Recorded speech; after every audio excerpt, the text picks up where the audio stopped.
Snacks fried sesame chicken.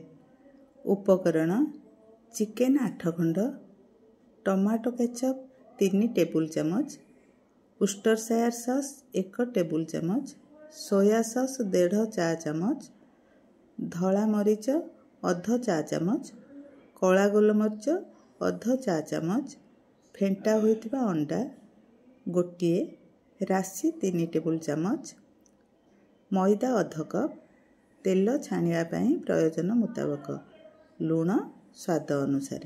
प्रस्तुति chicken को धोई सुखिला करनियंतु। छुरी रे चिकेन खंड गुडी को ऊपर किछि जगार चिरी दियंतु। Tomato ketchup, Worcestershire sauce, soya sauce, लुण, कला गोलमरीच, धला गोलमरीच दे 1 ରୁ 2 घंटा पई चिकेन को मैरिनेट करनियंतु।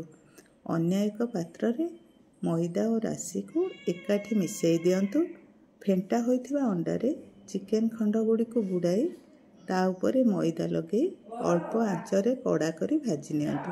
सेगुडी को सुनेली रंगर होई जिबा परे सलाड सह गरम गरम परिवेषण करंतु।